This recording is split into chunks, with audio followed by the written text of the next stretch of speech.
You're just an eco-fascist racist pushing for eugenics or something. If you've ever mentioned the concept of things like overpopulation, or even just vaguely hinted at the idea that there might be too many people in any particular circumstance, you've probably had your ears or screen, in the case of the internet, assaulted with accusations along those sorts of lines. The idea that there are too many people anywhere, ever, is anathema to certain parts of the political spectrum. You tend to find people who object to this being more on the left politically, although there are some people who object to it in other areas of the political spectrum as well, of course. And this non-argument, this name-calling, because that's all it is, it's just name-calling, this comes up for basically a variety of reasons. The main one is that it's just a thought-terminating cliche. It's a way of getting someone to stop talking about a topic and ideally, hopefully, either bully them into silence, or potentially maybe some people believe that you can be bullied into actually changing your mind on a topic. I have never encountered anyone who actually had their mind changed on a topic by being called names, but I suppose maybe for some of these people it worked on them, maybe, so I think they believe it might work on other people. Who knows what goes on in their minds. The idea that overpopulation is a myth, or that population density is a myth, or anything like this, it's a multifaceted issue. One of the main points of origin of the idea of overpopulation is the concept known as carrying capacity. You're probably reasonably aware of what a carrying capacity is anyway, but for those people who don't know, let's go over it in brief. The carrying capacity is the carrying amount, or the amount of life that could be sustained within a certain environment. So easy ways to imagine this is, let's say you have a plot of land, and within this plot of land you can grow, say, 100 potatoes on your plot of land, and your 100 potatoes will feed one person for however many days. We'll say 50 days, why not? Or maybe even make it 100 days, just so we're working in round numbers. You have a plot of land, and you can feed one person for 100 days on 100 potatoes grown in your plot of land. You would probably be a very small and skinny person to survive on one potato a day, but we're doing this for the sake of the example. So in that instance, the carrying capacity of this plot of land, assuming that it was growing 100 potatoes, would be one person. The problem with this model is that carrying capacity, and this is what the lefty people like to rely on when they call you an eco-fascist looking for racist eugenics in order to genocide people as a means of population control. They like to rely on this idea of carrying capacity, and how carrying capacity is not fixed as a means of throwing these labels at people. Now, of course, it is actually true that carrying capacity is not a fixed output from a piece of land. For example, if we go to our hypothetical plot of land on which we grow our 100 potatoes that will feed one person for 100 days, and let's say we give that person, say, some wonderful liquid fertilizer or something like that. We give them some really good quality compost or whatever it is to sprinkle around on their plot of land. It puts more nutrients into the soil, and suddenly they double their yield of potatoes, and they go, there are now 200 potatoes in my plot of land. That means that I could feed 2 people for 100 days on my plot of land, because I have 200 potatoes, or maybe, if I store them correctly, I could feed one person for 200 days on my plot of land with my 200 potatoes. Well, this indicates that carrying capacity is, of course, not fixed. There is a degree of malleability to it. However, the fallacy that people who make this argument fall into is this idea of potentially infinite malleability, or the idea that there is no such thing as diminishing returns. Now, more often than not, when you bring this up to them, they won't expressly state that there is a cap to the malleability of the carrying capacity, because more often than not, when you try to talk to these sorts of people, what they're going to do is basically They've already deployed the thought-terminating cliche to make you shut up, and so they're just going to keep applying it in whatever way possible. Because you have to remember, when someone starts an argument with something along the lines of, you're just an eco-fascist using racism to justify genocide in the name of population control and eugenics and blah blah blah blah blah, once they've opened with such a strong offensive move, getting them to ever admit the idea that a carrying capacity may even exist therefore puts them into being all of the bad names that they threw at you however many minutes or hours or days ago, as the case may be. So even if, on our hypothetical plot of land, going back to that example, we now have our 200 potatoes in this plot of land, we can potentially feed 200 people. Well, could we increase the carrying capacity of this piece of land? Well, we could potentially. We could grow a vertical farm. We could do the wonderful thing where we build upwards instead of horizontally. And so what we do is we take a trough or multiple troughs or trays, or in some cases some kind of guttering system, and we fill them up with dirt. We raise them up off the ground however many feet so that light from the sun can still get down to feed our potatoes in the ground. And of course we water now our potatoes on the ground and our potatoes in the raised troughs, and lo and behold, suddenly, now our area of land is producing 300 potatoes, which means we can now feed 3 people for 100 days in our plot of land because we have our 300 potatoes, or if we store them correctly, we could now feed 1 person for 300 days. Aha! Carrying capacity believers BTFO'd once again. However will they possibly recover? Well, of course, the problem with things like this is it makes the assumption of effectively infinite carry capacity expansion, which as far as we are aware at current is not possible. The reason for this is you will always have to hit some sort of diminishing return eventually, and eventually you must necessarily always hit some sort of cap, be it soft or hard. The reason for this is, of course, because we have our plot of land, which was originally growing our 100 potatoes. In order to grow 100 potatoes to fruition, will require X amount of water. Now, would X amount of water be able to support double the population of potatoes? No, it wouldn't. You'd probably have to double your water supply. It might not be necessarily perfectly double, it might be more, it might be less, but you would have to increase it. When we take our plot of land up to being our 300 potato plot of land, is that also going to be able to be fed on X amount of water? Well, no, of course it couldn't. You would have to increase the amount of water even more. So we go from X amount of water to feed 100 potatoes, you would then need to go to Y amount of water to feed 200, and therefore logically Z amount of water to feed 300 potatoes, and there will be some sort of linear correlation stepping upwards throughout all of this. And then, of course, you eventually reach that point where you realize, well, the fertilizer that we're using to feed our crops is not infinite. That has to come from somewhere. The water that we're using to water our crops is not infinite. It has to come from somewhere. And so at any point in these incredibly complex ecological webs, there must necessarily be one thing that becomes a bottleneck or a limiting factor. So there is no such thing as forever growth. You can't constantly push this carrying capacity higher and higher and higher and higher. Eventually, there must be this point through which you cannot grow even further, or you reach a point where additional growth is at such a diminishing return, you get so little extra output for such a large amount of input that it starts becoming impractical to even bother putting in this huge amount of energy for what ends up being effectively a minute extra output from the system. And it's this idea of infinite carrying capacity, the idea that, well, technology, we can just technology our way out of this.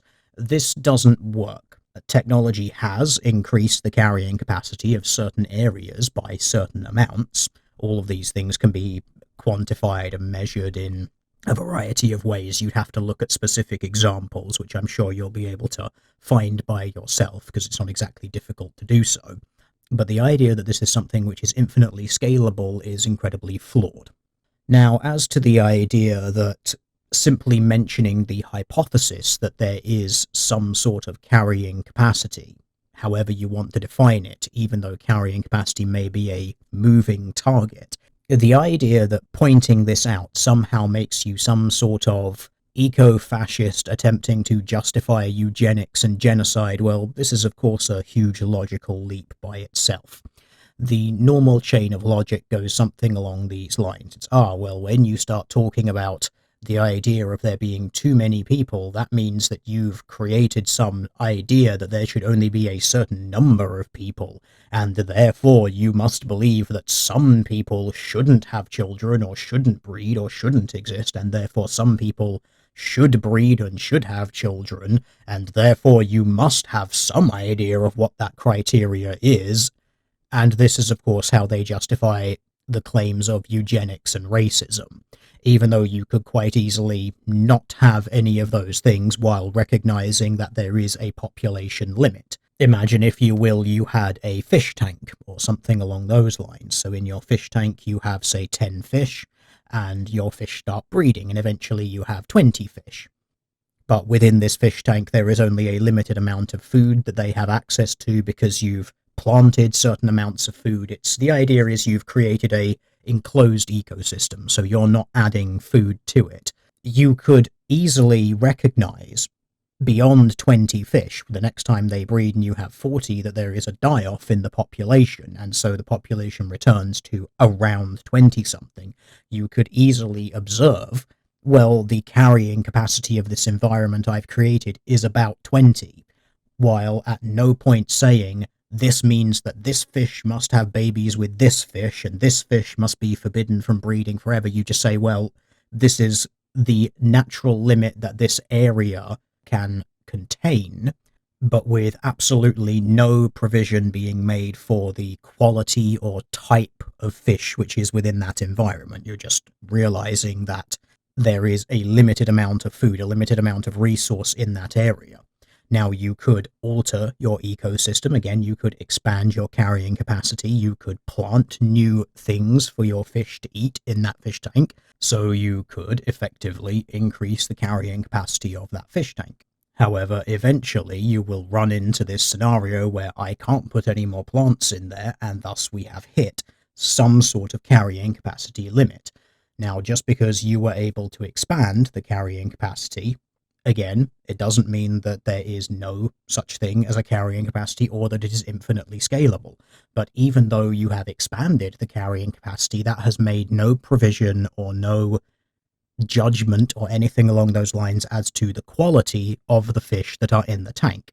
Again, at no point during this expansion have you said, this fish should be allowed to breed and this fish shouldn't, and we must kill all of this kind of fish because of anything. None of that has actually happened at any point within that calculation.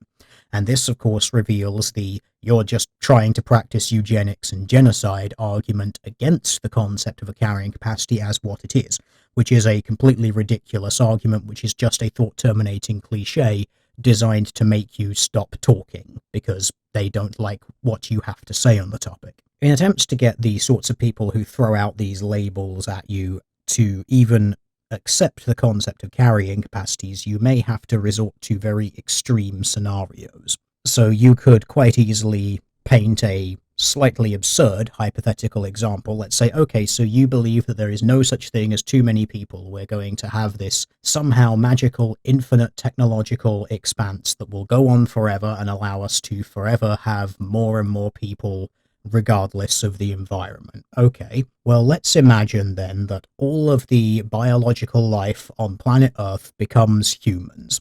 We have successfully never put any sort of cap on the amount of humans that there are. Our technology progressed so very well that we could just have humans, nothing else. However, because of the nature of humans requiring constant input from the environment in the form of food, there are now no other plants on the planet Earth, there are no other animals. The entirety of the biosphere is just humans. The humans are kept alive by eating other humans. When they pass away, they are processed and turned into food. And there are so many humans on the face of the planet that they are all crowded together, shoulder to shoulder. We've paved over the oceans. There is no ocean space. It is just one continuous flat landscape. Nothing but humans, shoulder to shoulder, crammed in as far as the eye can see.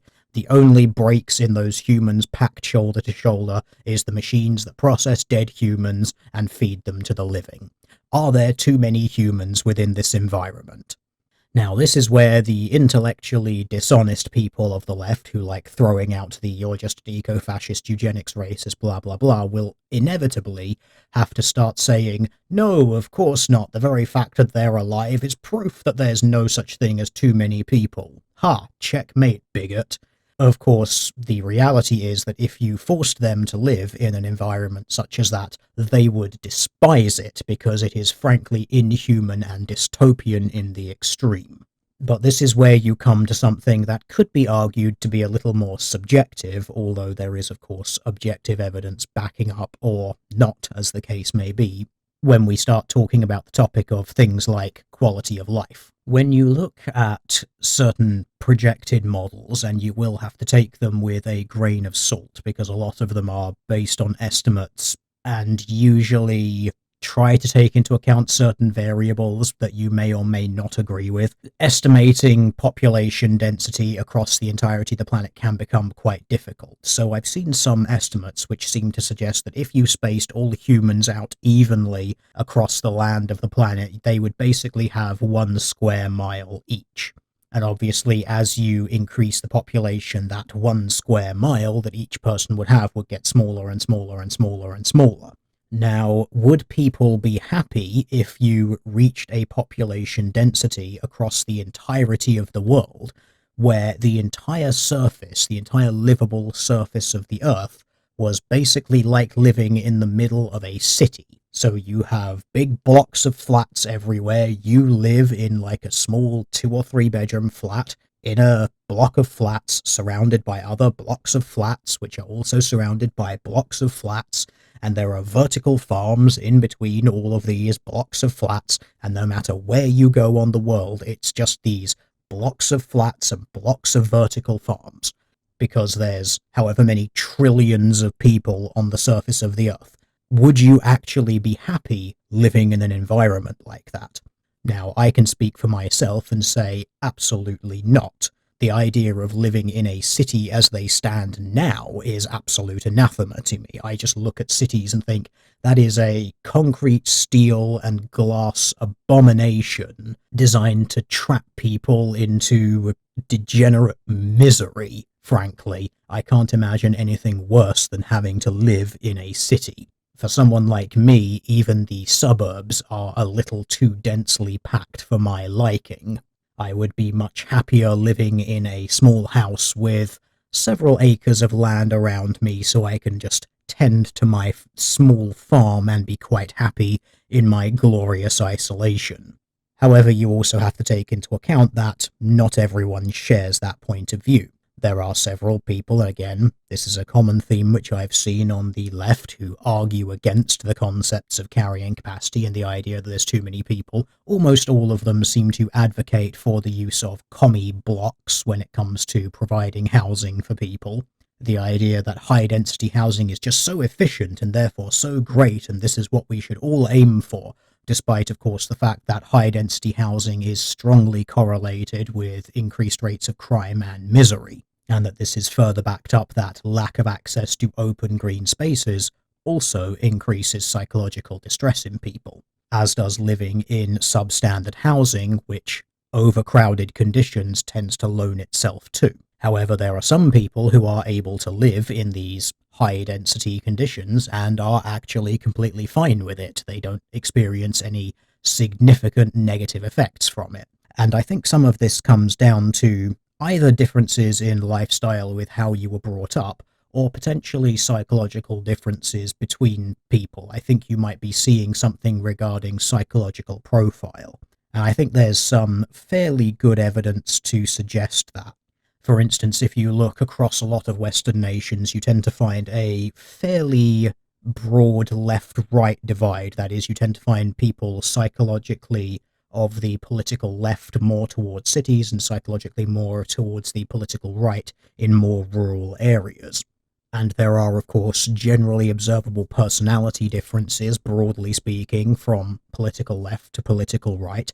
And we also know that there is a degree of heritability to politics as well, which no doubt ties into, again, personality differences between the political wings, different living experiences between the political wings, different pasts between the political wings, so on and so forth. But I think that's somewhat another topic for another time, the differences in personality between lifestyle choices, I suppose you could call it.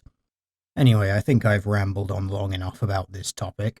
A final thought about the people who make these sorts of arguments. I tend to find, and this is completely anecdotal, but I tend to find that they are the sorts of people who have never tried growing enough food to feed themselves, let alone growing enough food to feed themselves and other people.